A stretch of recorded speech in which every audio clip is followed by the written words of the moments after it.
65%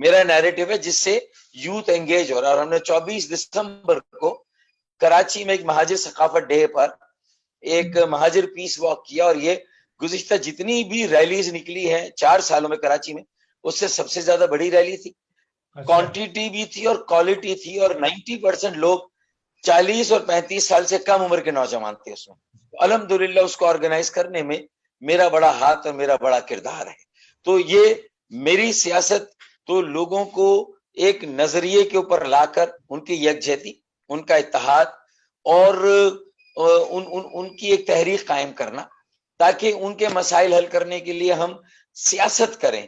اور سیاست ظاہر ہے کہ لوگوں کی خدمت کا نام ہے, اس میں اپنے مفادات پس پشت ہونے چاہیے, اجتماعی مفادات آگے ہونے چاہیے. تو یہ آپ نے چونکہ سوال کیا تو میں نے مناسب سمجھا کہ میں یہ بات بتا دوں.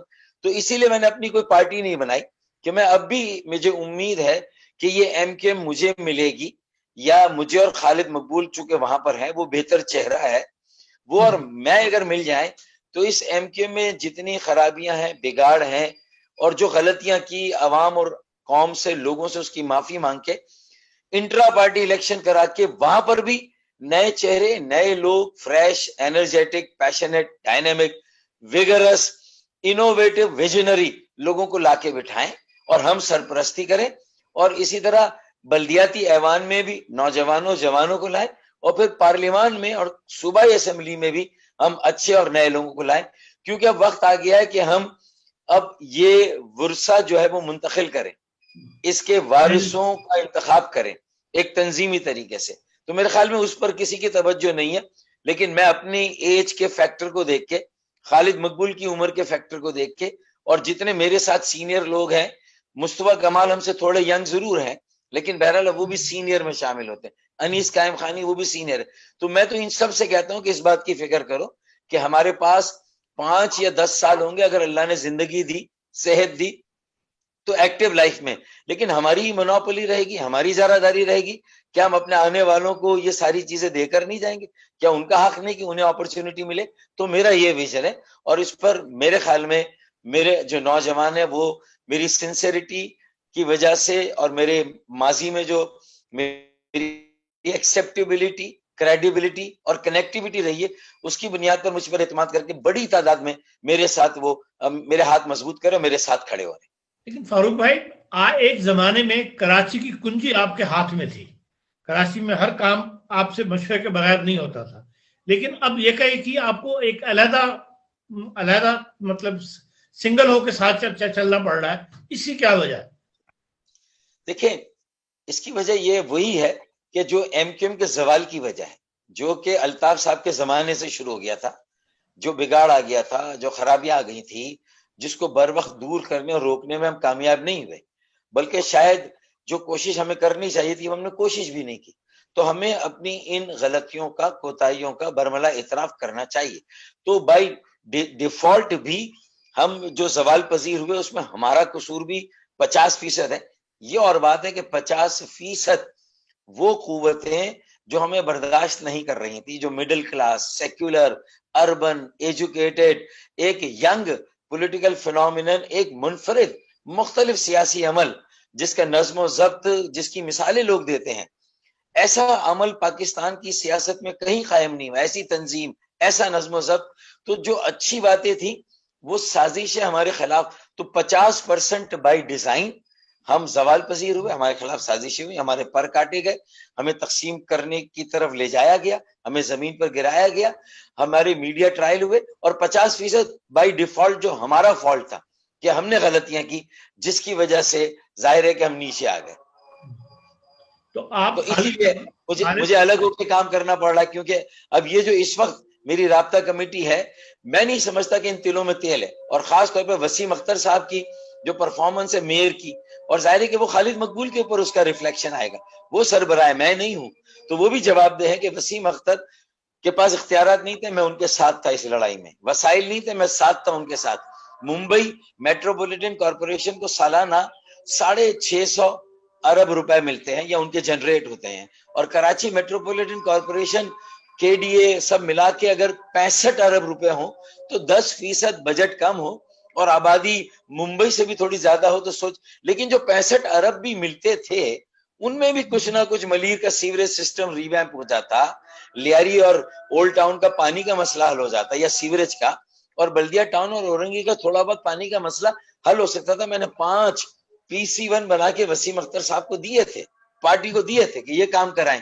50-50 کروڑ کے 1-1 ارب کے کام تھے, ہر سال 65 ارب ملنے, یہ کام ہو سکتے تھے. تو یہ کام بھی کیوں نہیں ہوئے, یہ سوال لوگوں کا بالکل وہ حق بجا ہے, اور اس کا جواب نہیں ہے میرے ساتھیوں کے پاس.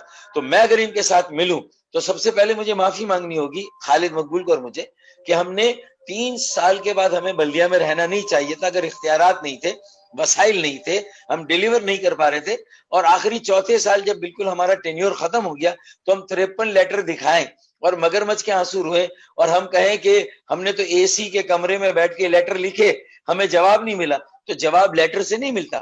1500 UC chairman, councillor, district chairman, mayor دھرنا دے دے, فاروق ستار بھی ان کے ساتھ کھڑے ہوتے, مصطفیٰ کمال بھی ان کے ساتھ کھڑے ہوتے, اور پورا کراچی ہمارے ساتھ آتا. پھر میں دیکھتا ہوں کہ ان میں ہمت تھی کہ یہ ہمیں اختیار نہ دیتے, مراد علی شاہ, پیپلز پارٹی ہمیں وزیر, اور اگر نہ دیتے تو 10 دن کے بعد استعفیٰ دے دیتے, اور عوام میں آتے, ایجیٹیشن کرتے, پالیٹکس کرتے, تحریک چلاتے, موبلائزیشن کرتے. آپ نے یہ کام کیا نہیں, اور صرف اختیارات کا رونا روتے رہے. تو میرے خیال میں قصور پارٹی کے فیصلوں کا ہے, اور اس لیے کہ توجہ انفرادی مفادات پر تھی, ذاتی مفادات پر تھی, اجتماعی مفاد پر نہیں. تو یہ میرا ان سے, اس لیے میں اکیلا نظر آتا ہوں. لیکن میں نے کہا دعوے کے ساتھ کہ اسپرٹ میرے پاس ہے, اس کی روح میرے پاس ہے, اس کے نظریہ اور وہ جو سوچ اور فکر میرے پاس ہے, اور میں نے نئی ٹیم کھڑی کر دی ہے.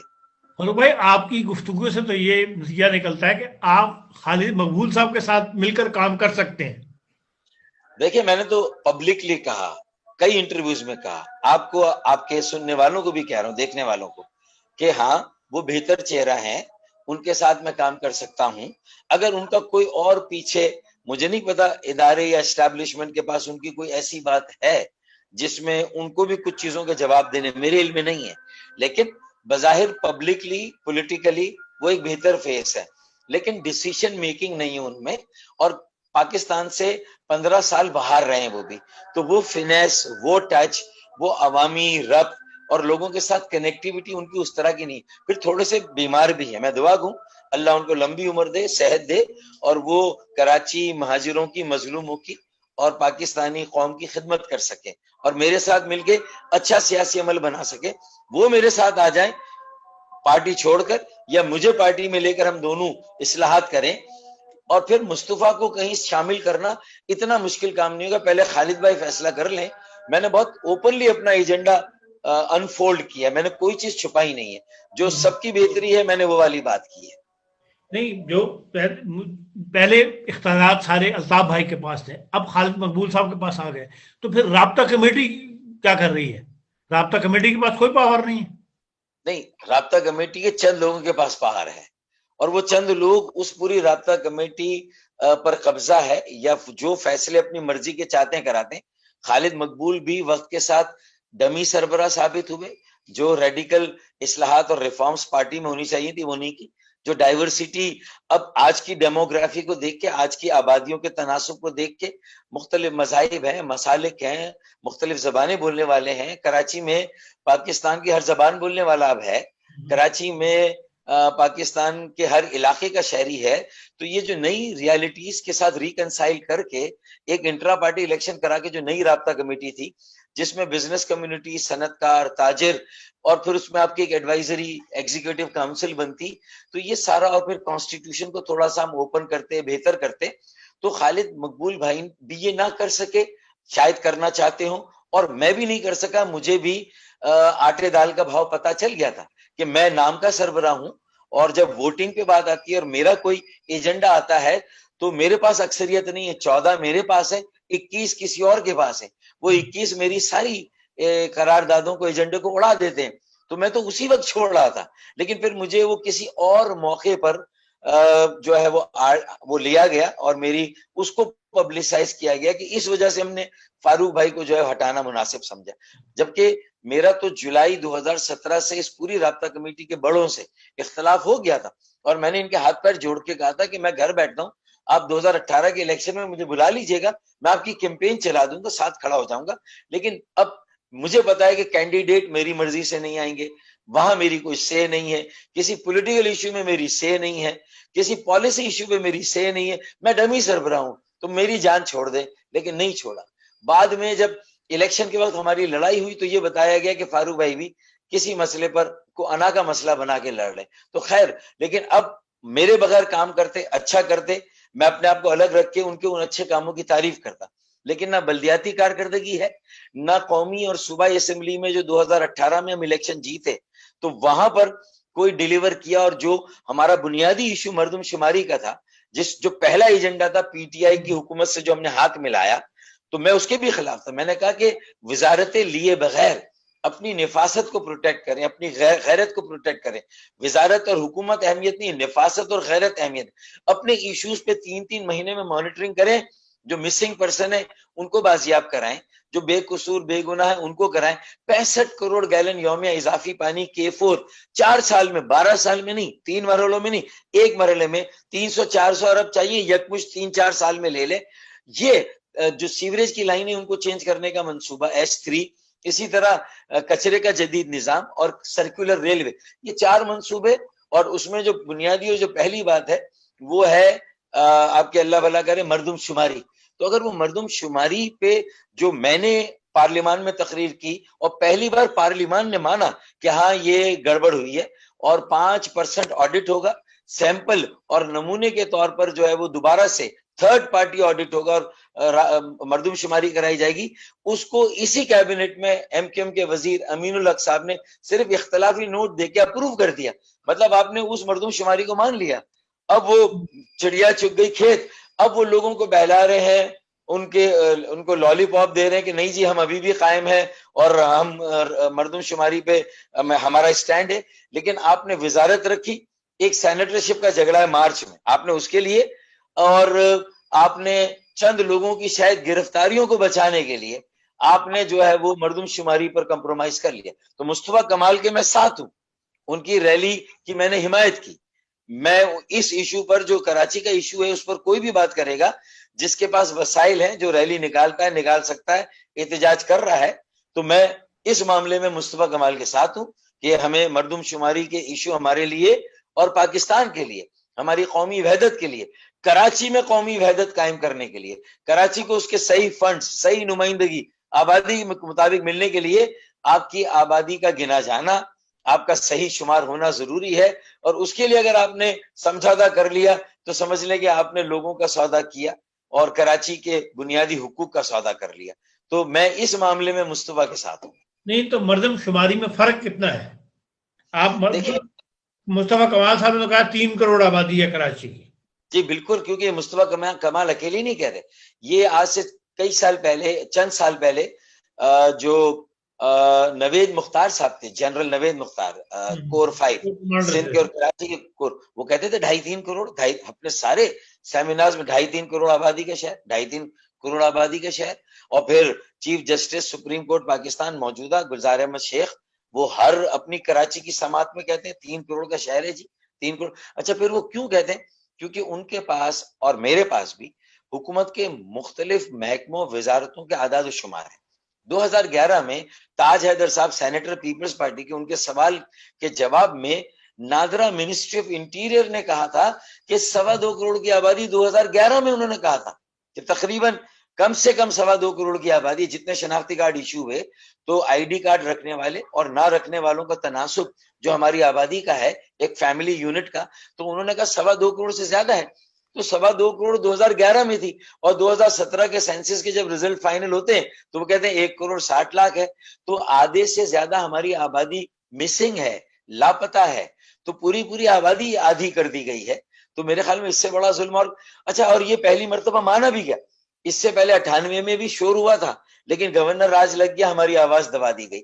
اس سے پہلے کہ مردم شماری 81 میں ہوئی تھی, اس میں بھی شور مچا تھا, لیکن کوئی خاص اوپر سے رسپانس نہیں تھا. لیکن یہ اس مرتبہ ہم نے پارلیمان میں یہ مسئلہ اٹھایا تھا 2017 میں, تو وہاں سے یہ شاہد خاقان عباسی وزیر اعظم تھے, انہوں نے کہا کہ تھرڈ پارٹی آڈٹ ہوگا, 5% سیمپل کے طور پر دوبارہ سے ہوگی, اور صرف کراچی نہیں, جہاں جہاں یہ تنازع ہے اور کاؤنسل آف کامن انٹرسٹ نے بھی اس کو اپروو کر دیا. تو جب ایک آئینی ریاستی ادارہ کاؤنسل آف کامن انٹرسٹ 4 وزیر اعلیٰ 1 وزیر اعظم اس میں بیٹھتا ہے, اس نے بھی اپروو کر دیا, تو پھر یہ کیبنٹ یہ کیسے کاؤنسل آف کامن انٹرسٹ کے فیصلے کے برخلاف بالا کابینہ جو ہے وہ اس سے مکر جائے اور اس سے پیچھے ہٹ جائے؟ تو میرے خیال میں یہ غیر آئینی اور یہ غیر سیاسی اور یہ غیر قانونی اقدام ہے. اس کو عدالت میں بھی چیلنج کریں گے ہم انشاءاللہ آگے جا کے.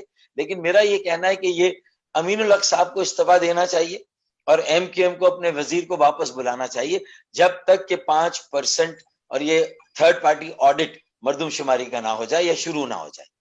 لیکن کابینہ میں تو آپ کا منسٹر بھی بیٹھا ہوا تھا اور انہوں نے صرف ایک بیان دے دیا, لیکن وہاں نہ تو انہوں نے احتجاج کیا نہ وہ اٹھ کے آئے وہاں سے کیبنٹ سے. اتنا بڑا فرق 1 کروڑ 68 لاکھ اور 3 کروڑ میں بہت بڑا فرق ہے. 1 کروڑ 58 لاکھ اور 3 کروڑ میں بڑا فرق ہے. 1 کروڑ 42 لاکھ کا فرق ہے. بالکل صحیح کہا آپ نے. اور آپ کراچی میں دیکھیں گندم کتنا استعمال ہوتا ہے, یہ بھی اعداد و شمار محکمہ خوراک کے پاس ہیں.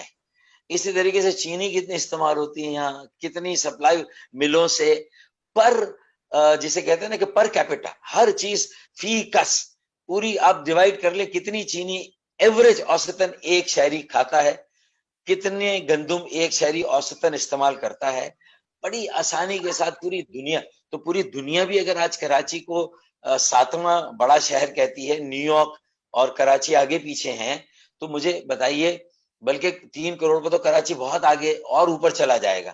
تو مجھے بتائیں کہ پھر ہم اس آبادی کو چھپا کر کس کی سروس کر رہے ہیں, کن کے مقاصد کو پورا کر رہے ہیں.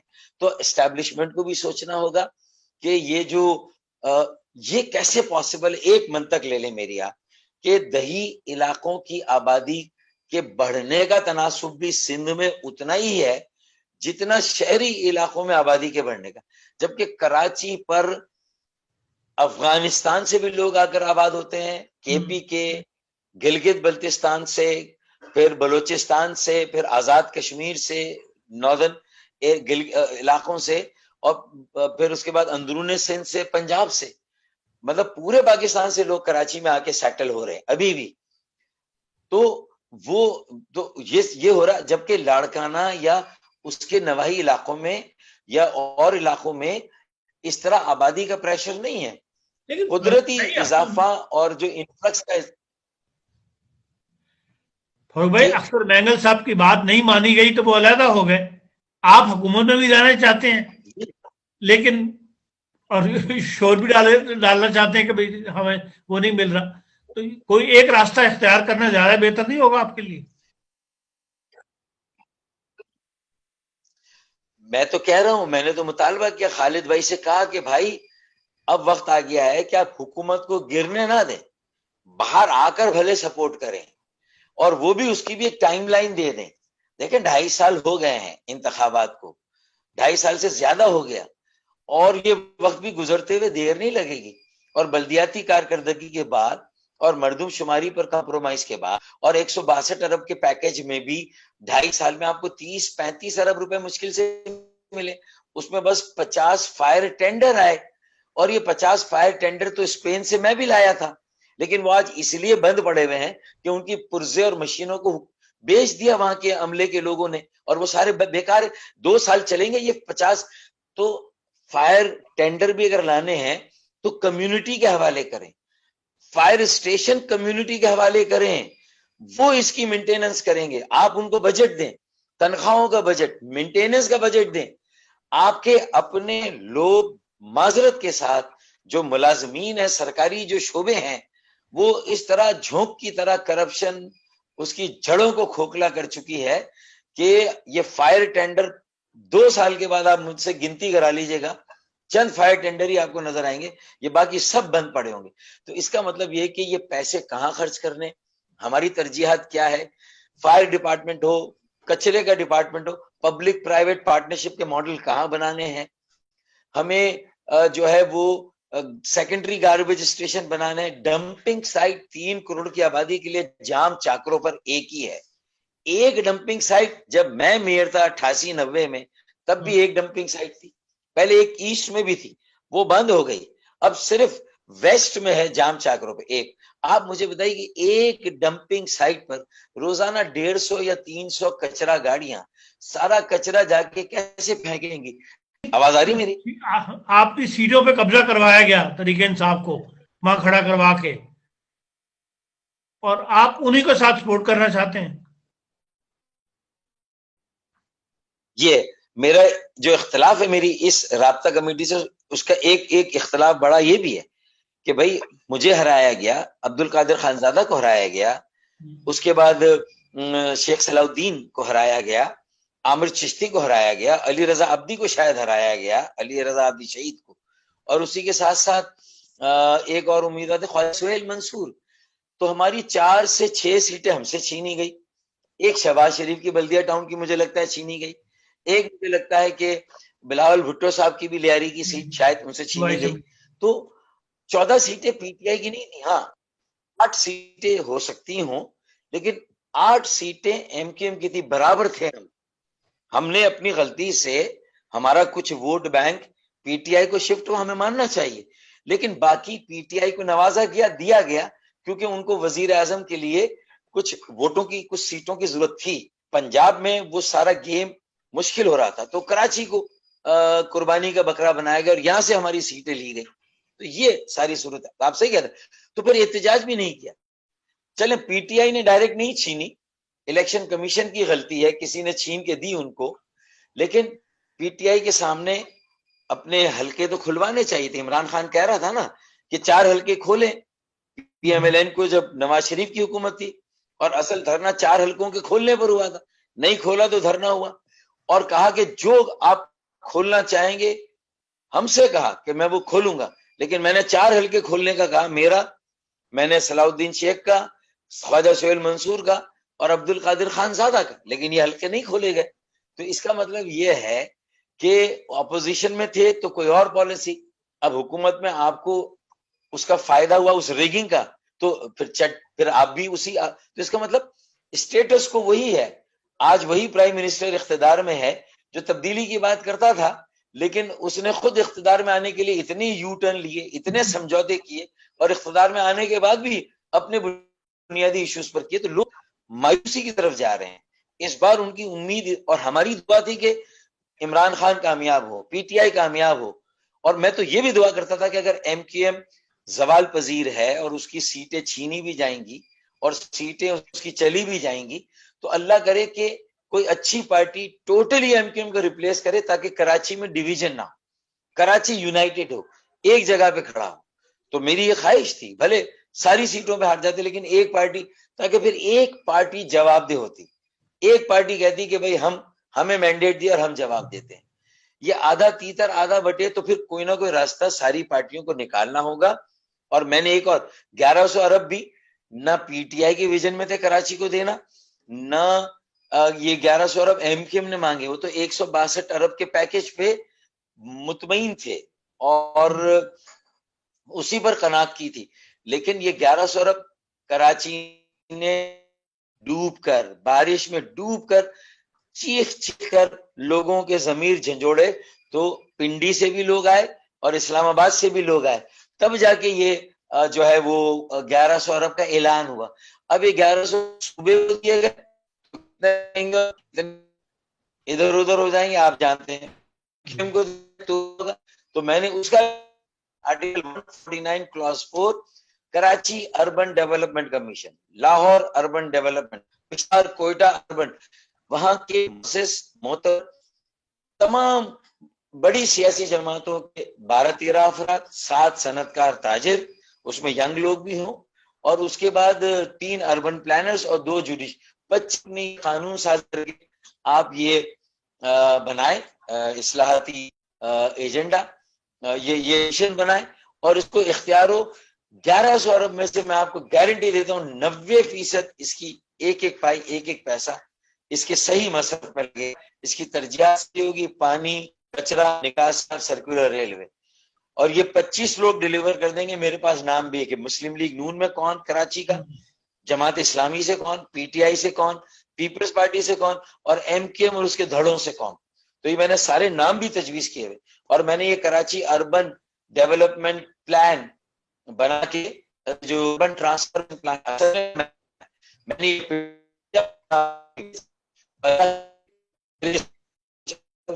تجاویز پر، اور میں اس پر مت کے لیے اگر مجھے کوئی کردار دینا ہے، یہ پیسہ صحیح جگہ پر لگے. میں جس گھر نہ گھر بدلا ہے، نہ میری کوئی آمدنی کے ایسے ذرائع ہیں، نہ الحمدللہ میری ملیں، فیکٹریاں، پلاٹ، پلازے، نہ باہر کوئی بینک اکاؤنٹ نہیں ہے. اور میں کہتا ہوں کہ پارٹی میں احتساب کا نظام ہو. پی ٹی آئی کا انحصار نیب پر ہے، صرف نیب پر انحصار کر کے کرپشن نہیں ہوگی. ہر پارٹی کو اپنے اندر ایک نظام بنانا ہوگا، اکاؤنٹیبلٹی سیل بنانا ہوگا. اپنے عہدیداروں اور منتخب نمائندوں سے ہر سال پوچھنا ہوگا کہ گھر کہاں سے آیا، گاڑی کہاں سے آئی. یہ ہونا سلیکشن مڈل کلاس اور ورکرز ہوں، اور جو ہے وہ اس میں خواتین زیادہ ہوں، یوتھ زیادہ ہوں سلیکشن میں، اکاؤنٹیبلٹی. اور تیسرا جو ہے وہ بات پی ٹی آئی کر لے، اپنے سلیکشن کو صحیح کر لے، اپنی پارٹی میں بھی حساب صاحب بنا لے، اور وہ کر لے. اور بھائی یہ بتائیں کہ ایک آپ بہتر نے حل ہو جو سکتا ہے. اربن ڈیولپمنٹ کا منصوبہ اپنے ذہن میں رکھتے ہیں، یہ پنڈی والوں سے ڈسکس نہیں کیا؟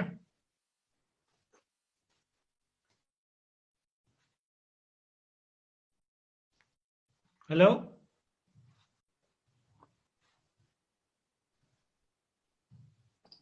آپ کی بات پوری، اربن ڈیولپمنٹ ڈسکس نہیں کیا آپ نے کہا. میں نے کہا اربن ڈیولپمنٹ کا جو منصوبہ اپنے ذہن میں رکھتے ہیں، یہ پنڈی والوں سے ڈسکس نہیں کیا آپ نے؟ جی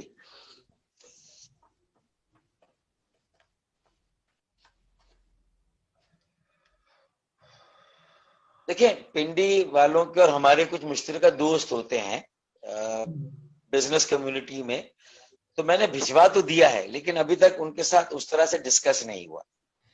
ان کے یہاں جو لوگ ہیں ان تک بھی پہنچا ہے، اور شاید غور و خوض بھی کیا گیا ہو، اور آگے کے لیے کچھ جمع خاطر کیا گیا ہو، خاطر جمع آگے کے لیے رکھا گیا ہو. لیکن بنیادی ذمہ داری وزیر اعظم کی ہے، عمران خان کی ہے، اسد عمر کی ہے، حفیظ شیخ کی ہے. انہیں اس ریفارم، یہ جو کراچی کا ڈیولپمنٹ ہے، کراچی کا جو پولیٹیکل ایڈمنسٹریٹو نظام ہوگا وہ، اور پھر اس پورے ملک میں ایک اصلاحاتی ایجنڈا، اس کے بغیر تبدیلی نہیں آئے گی. کراچی چلتا ہے تو پاکستان چلتا ہے. کراچی کو اگنور کرنا کرمنل نیگلیجنس ہے، ایک مجرمانہ غفلت ہے. اور اب ہمارے حکمراں، ہماری حکومتیں افورڈ نہیں کر سکتی، متحمل نہیں ہو سکتی کہ کراچی کو مزید اگنور کریں. کراچی کے لیے جو میں نے تجاویز دی ہیں بہت سنجیدہ ہیں، آئین میں ان کا حل ہے. تو یہ میرے خیال میں تجاویز لے کر اگر وہ آگے بڑھیں تو میں یقین دلاتا ہوں کہ جو علاج ہے وہ بڑا مؤثر ہوگا، اور اس کے بعد کراچی ایک ٹریک پر چلے گا اور پاکستان کو 22ویں صدی میں لے جائے گا. میں بڑے یقین سے کہہ رہا ہوں یہ بات. لیکن فاروق بھائی، اب تک کا جو تجربہ ہے، سیاسی تجربہ، وہ تو یہی بتاتا ہے کہ بھئی کراچی کو خالی ایم کیو ایم کو یا اردو سپیکنگ کے حوالے کرنے کے لیے کوئی بھی حکومت تیار نہیں، چاہے وہ نون لیگ ہو، چاہے وہ مسلم لیگ پیپلز پارٹی ہو، چاہے وہ اسٹیبلشمنٹ ہو.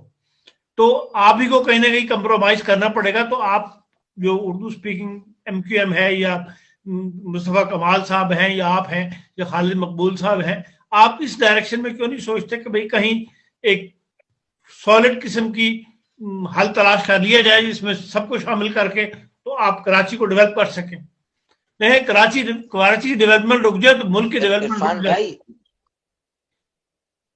عرفان بھائی، میں نے تو یہی کہا، کراچی اربن ڈیولپمنٹ کمیشن میں جو 5 کراچی کی بڑی پارٹیاں ہیں جو کہ بلدیہ میں مناسب نمائندگی رکھتی ہیں، 5 بڑی، M Q M, P T I, Peoples Party, P M L N اور جماعت اسلامی. میں نے ان سب کے جو میئر حضرات ماضی کے، جو کراچی کا ان کا تجربہ، جیسے مفتاح اسماعیل اور محمد زبیر پی ایم ایل این سے ہو گئے، پیپلز پارٹی سے فہیم الزماں ایڈمنسٹریٹر تھے بے نظیر صاحبہ کے زمانے میں، مرتضی وہاب ہیں کراچی کے، اور ناصر شاہ سکر سے ہیں، لیکن پولیٹیکل آدمی ہے، سمجھتے ہیں، سکر کے میئر رہے ہیں. پھر پی ٹی آئی سے Najeeb Haroon, urban planner, urban engineer, بہت اچھا آدمی ہے. آفتاب صدیقی صاحب، ان کے جو ڈیفینس کے امیدوار ہیں، وہ ایم این اے ہیں، بہت اچھے انجینئر ہے وہ. کامیاب انجینئر ہے, پروفیشنل ہے, سیلف میڈ آدمی. اسی طرح اگر میں بات کروں جماعت اسلامی سے حافظ نعیم, ایماندار آدمی, اچھے آدمی, ان کی ٹیم پوری. اور پھر ایم کیو ایم سے فاروق ستار, مصطفیٰ کمال اور خالد مقبول ہو گئے. اور یہ ساری پارٹیاں اربن ڈیولپمنٹ کمیشن میں بیٹھ کے کراچی کو چلتا کر دیں, کراچی کو کھڑا کر دیں ایک بار. اور کریڈٹ کسی کا نہیں, الزامات کسی پر نہیں, ورنہ تو کریڈٹ کی سیاست ہو رہی ہے, دوسروں کو ڈسکریڈٹ, الزامات اور جواب الزامات. کوئی کسی کو کام نہیں کرنے دے رہا, کچرا کوئی نہیں اٹھا رہا, لے رہے ہیں, ایک دوسرے پر الزامات لگا رہے ہیں, کام کوئی نہیں کر رہا. تو میرے خیال میں جو میرا فارمولا اگر غور کریں تو ایک اس میں حکمت ہے, اور اس ڈیوائیڈڈ کراچی کو ایک جگہ لا کر آپ اس میں بنیادی مسائل کو حل کر سکتے ہیں. تو یہ میں نے آرٹیکل 149(4) میں لیجسلیشن کے لیے کہا. اگر کاش ہمارے ملک کے پالیسی بنانے والے پارلیمنٹیرین سمجھے اس بات کو. بہرحال فاروق بھائی, آپ سے بہت ہی گفتگو ہے, دلچسپ ہے, اور اس کو باہر ایک معین وقت میں ختم کرنا تھا, ٹائم ویسے اوپر ہو گیا. پھر کبھی دوبارہ آپ سے اس موضوع پہ گفتگو یقین میں کروں گا. لیکن ایک بات جو آپ نے یہ کہی کہ میں مصطفیٰ کمال کے ساتھ کھڑا ہوں, جو ان کی ریلی تھی اس میں بھی آپ نے اس کو فیور کیا ہے. لیکن مصطفیٰ کمال بھائی کی دو باتیں مجھے پسند نہیں آئیں, جو میں آپ کے سامنے, کیا آپ بھی اسی سوچ کے ساتھ چلنا چاہتے ہیں؟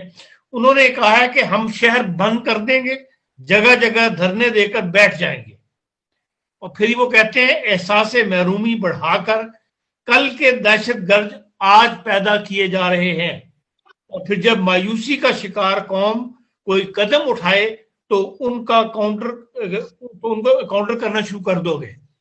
اس کا مطلب ہے کہ وہ ایک لڑائی کی طرف جانا چاہتے ہیں. یہ تو وہی فضل الرحمان صاحب والی بات ہوگی, وہ ادھر پنجاب میں لگے ہوئے ہیں کہ بھئی بدمنی پیدا کرو, دھرنے دو, یہ کرو. ادھر آپ اگر دھرنے والے آ جائیں گے تو یہ تو کراچی کے مسائل کا حل نہیں ہے. اور جیسے میں نے کہا, کراچی کی ڈیولپمنٹ رک جائے تو پورے ملک کی ڈیولپمنٹ رک جاتی ہے. ہم تو پاکستان کو آگے لے جانا چاہتے ہیں, اور آپ کو کراچی والوں کو ہی کوئی ایسا حل نکالنا پڑے گا جو بجائے اس کے کہ دھرنے دیں یا دھمکیاں بیز رویہ ہٹایا جائے کہ بھئی دہشت گرد پیدا کر رہے ہیں, احساس محرومی اس حد تک بڑھ جائے کہ دہشت گرد پیدا ہو جائے, تو اس سے ہٹ کے پالیسی نہیں کوئی چل سکتی. نہیں, یہ بات بتانا تو ایک بہت بڑی خدمت ہے کہ اگر ایک سیاسی خلا ہے اور پھر گزشتہ 12 سالوں سے ایک قطرہ اضافی پانی کراچی کو نہیں دیا گیا, کراچی باقاعدگی سے اپنا کردار ادا کر رہا ہے, قومی کردار, جو 70% ریونیو یا ٹیکس ہے وہ مرکز کو دے رہا ہے, 90% صوبے کو دے رہا ہے. لیکن یہ ہے کہ کچھ اپنے دل پر کی بہار کب تک, مجھے سہارا بنانے والوں, میں لڑکھڑایا تو کیا کرو گے. یہ پولیٹیکل باتیں ہیں, دھرنا دینا, مظاہرے کرنا, اس میں کہیں پتھراؤ کی بات نہیں ہے, اس میں زبردستی ٹریفک بند کرنے کی بات نہیں ہے, زبردستی ہڑتالیں کرنے کی بات نہیں ہے. تو میرے خیال میں اس حد تک تو ایجیٹیشن پولیٹیکل بات ہوتی ہے, پرامن ہے, سیاسی ہے. لیکن اگر یہ چیزیں نہ کی گئیں, پرامن ایجیٹیشن, تو پھر آپ دیکھیے گا کہ پھر کسی کے ہاتھ میں کچھ نہیں رہے گا. معاملات جو غصے سے بھرے لوگ ہیں, عوام ہیں, وہ خود اپنا راستہ بنا لیں گے, پھر وہ کسی کی نہیں سنیں گے. پھر اس کے بعد تو کراچی میں پانی کی کمی پر فسادات ہوں گے جو لسانی فسادات ہو جائیں گے. کراچی کو وسائل نہیں ملیں گے, احساس محرومی, بے روزگاری, مہنگائی پورے ملک میں ہے, لیکن کراچی میں اس کا سب سے زیادہ شرح ہے. تو اگر یہ حالات, پھر جو رشوتوں کا بازار سب سے زیادہ کراچی میں, پھر کراچی کے ڈومیسائل پہ کراچی والوں کو نوکریاں نہ ملے, جو باہر سے آ کے کراچی کا ڈومیسائل بنائے انہیں نوکری مل جائے, تو یہ ساری چیزیں کہیں نہ کہیں لوگوں کی سائیکی میں یہ کہیں نہ کہیں اریٹیٹ کر رہی ہیں. اس اریٹیشن کو روکا نہ گیا اور اس کو کوئی پولیٹیکل ڈائریکشن اور شکل نہ دی گئی, تو پھر تو کسی کے ہاتھ میں پھر تو یہ امپلوڈ ہوگا, اندر سے پھٹے گا یہ سارا معاملہ. تو اس وقت پھر کس کو آپ قصوروار ٹھہرائیں گے؟ سیاسی جماعتوں کا کام ہے کہ اگر آپ نے سمجھتے تھے کہ ایک الطاف حسین ان کے زمانے میں تشدد ہوتا تھا, یہ آپ کا نیریٹو تھا, تو اگر ایک الطاف حسین مائنس ہو گئے یا آپ نے انہیں کر دیا تو 10 الطاف حسین اور پیدا ہوں گے 10 سالوں میں. یہ میری پریڈکشن بھی ہے, اور وہ شاید ان سے زیادہ انتہا پسندی کی طرف جائیں اور ان سے زیادہ شاید تشدد کو سپورٹ کریں اگر انہوں نے کیا تھا. میں کوئی سٹیمپ نہیں لگا رہا, لیکن میں آپ کو یہ مثال دے رہا ہوں, اور یہ میں جب بات کرتا ہوں تو میں پنڈی والوں سے بھی مخاطب ہوں اور میں اسلام آباد والوں سے بھی مخاطب ہوں جب میں یہ بات کرتا ہوں. اور میرے خیال میں میری اس بات کو کوئی مسترد نہیں کر سکتا کہ ہمیں انتہا پسند، جرائم پیشہ لوگ اور دہشت گرد، ہمیں وہ ماحول ختم کرنا ہوگا جس کے نتیجے میں پیدا ہوتے ہیں. تو سیاسی جماعتوں کا یہ فرض ہے کہ وہ لوگوں کی خدمت کریں اور پالیسی بنانے والوں کو بتائیں جو خطرات ہیں 10 سالوں میں. تو میرے خیال میں اگر مصطفیٰ نے یہ بات کہی ہے تو میں بھی یہ بات کرتا ہوں کہ یہ خطرہ ہے آگے. آپ نے ایک ویکیوم کریٹ کر دیا ہے جو اس وقت ایم کیو ایم کی صورتحال ہے، جو ہماری سیٹیں چھینی، جو ہمارے مینڈیٹ کو چھینا، جنہوں نے بھی، جس نے بھی، جیسے بھی جو کچھ الیکشن میں ہوا، الیکشن کمیشن ذمہ دار ہے اور اب وزیر اعظم عمران خان ذمہ دار ہے. انہیں سننا ہوگا ہماری اس بات کو، اور وزیر اعلیٰ بھی مراد. میری رائے تو فاروق بھائی یہی ہے کہ جو آپ اپنے ذہن میں پلان رکھتے ہیں کہ ینگ جنریشن کو آگے لایا جائے، ایک نئی جو سیاسی پود جو ہے اس کے حوالے کراچی کو کیا جائے، وہ اگر آپ کو وہ کامیابی نصیب ہو جائے تو وہ اس سے بہتر ہے جو یہ مار دھاڑ اور اس کی سیاست کی طرف جس کی طرف آپ نے اشارہ کیا ہے. بہرحال آپ کا بہت بہت شکریہ، آپ نے بہت ہی آج کراچی کے حوالے سے مفید گفتگو کی اور بہت کچھ جو ہے وہ ذہن اس معاملے میں کھل گیا. آپ کا بہت بہت شکریہ. انشاءاللہ پھر بھی فاروق بھائی آپ سے ہم اس معاملے میں بات چیت